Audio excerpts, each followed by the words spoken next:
વૈષ્ણવને ઓળખતો હતો.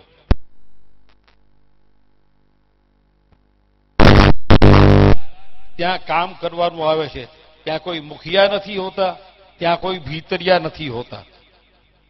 જે સેવા અમે કે બીજા વૈષ્ણવો કરે છે, જે શ્રી ગોસાઈજીની કન્ડિશન છે, સ્વદેહે પ્રેમણી જાતે ઇતિ સેવા. હવે બધી સેવા ઠાકોરજીના પાત્ર માંજવાથી લઈને શાક લાવવાથી લઈને બધી સેવા હાથેથી કરીએ છીએ.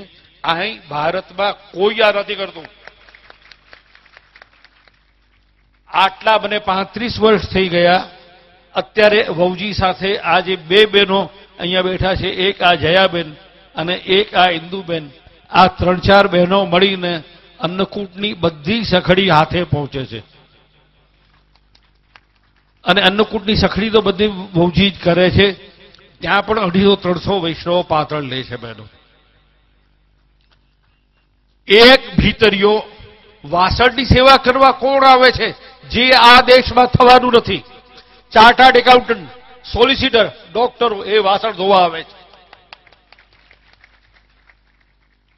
એટલે આપની કૃપા અને પ્રતાપ બલ ભારત બહાર બી બિરાજે છે. પણ વાત એ હતી કે હવે હું અહીંયાથી ખાલી 900 પાઉન્ડ લઈને ગયો.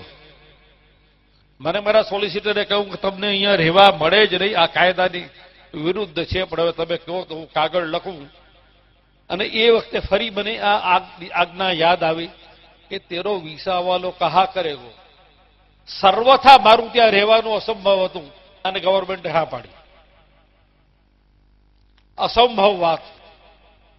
હા તો પાડી, રહેવું ક્યાં? ભાડાના મકાનમાં, ત્યાં કોઈ 6 મહિનાથી વધારે આપે.